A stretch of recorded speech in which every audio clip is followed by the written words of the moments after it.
Learning English through stories is one of the smartest ways to grow your language skills without even noticing. When you follow a good story, you're not just learning grammar and vocabulary, you're living it. That's how language becomes part of you. So, if you enjoy learning this way, don't forget to like this video, subscribe to our channel, turn on the bell, and share it with someone who's also learning English. Now, here's today's story. It started on a warm afternoon that didn't feel special in any way. Emma was just walking home from school like she always did. Her backpack was full of notebooks, snack wrappers, and a few random things she always carried but never used. As she passed the little corner cafe she liked, something felt off. She turned the corner toward her street and suddenly stopped. Her heart dropped. She wasn't wearing her backpack anymore. It was gone. For a second, her brain refused to believe it. She spun around, looked behind her, retraced her steps in her mind. She tried to remember the last moment she felt the weight on her back. Nothing. Panic rushed in like cold water. That backpack wasn't just full of school stuff.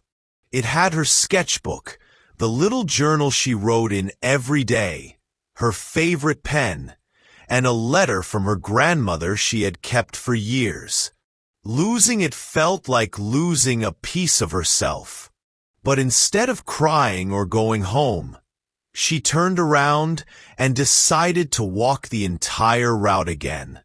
Slowly, carefully, not just looking, but paying attention, something she hadn't done in a while. She started from the cafe. The streets were busy, but no one seemed to notice a girl scanning the ground like she had dropped her whole life. She checked behind benches, near trash cans, inside the bakery she had stopped at earlier. Nothing. That's when something strange happened. Instead of feeling worse, she started to feel lighter. She didn't have her bag, but she didn't feel completely lost anymore. She started noticing things she had never really looked at. A tree with purple flowers blooming at the end of the sidewalk. A cat sitting on a balcony, watching the street like it owned the world. A mural on the side of a building with colors she couldn't believe she had walked past every day without seeing. She kept going. Each turn she took brought a new little surprise. A new moment that made her feel like she wasn't just searching for her bag anymore. She was discovering something bigger. At one corner, she saw an old man selling second-hand books. She didn't have money on her, but she stopped anyway and looked through the titles. One of them had a strange cover that caught her attention. She opened it. On the first page, someone had written a note. Sometimes what you lose is exactly what you need to let go of. She closed the book and smiled. Coincidence, maybe. But it felt like the city was trying to talk to her. She thanked the man and walked on. The next place she visited was the little park near the river. She had walked past it 100 times, but never really entered. This time she did. The park was quiet, just a few people sitting on benches or feeding birds. Emma sat down and took a deep breath. The river moved slowly. The wind was soft. For the first time in weeks, maybe months, her thoughts were calm. That's when she remembered something. A small path behind the park led to an older part of town she had only visited once, a long time ago. It was quiet there, almost forgotten. Something about that place had stayed with her. She didn't know why, but she stood up and followed the path. It was overgrown now. Weeds poked through cracks in the pavement. A rusted sign leaned against a tree. But as she walked, the world around her seemed to change. Less noise, less movement, more space to think. She reached an empty lot where a building used to be. All that remained were pieces of wall, a few broken bricks, and wildflowers growing everywhere. Emma sat down on one of the larger stones. She didn't feel sad anymore. She felt like she had stepped outside her own life and was watching it from a distance. She thought about the things inside her bag. The sketchbook, the journal, the old letter. They were important, yes, but maybe not as important as what she was feeling right now.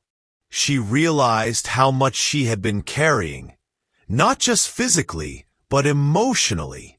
Expectations, stress, memories she didn't always want to hold on to. That bag had become a part of her identity, and losing it forced her to ask a big question. Who am I without the things I carry? She didn't have an answer, but that was okay.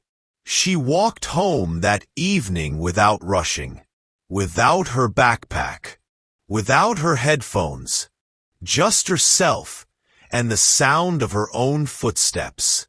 When she reached her house, her mom was standing outside with a bag in her hands. A stranger had found it near the school and returned it to the office.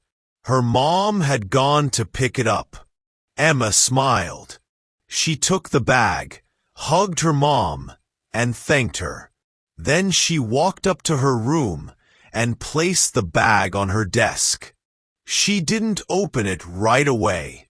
Instead, she sat by the window, watching the sky turn orange and pink, and thought about everything she had seen, everything she had felt, and everything she had learned, just from losing a bag.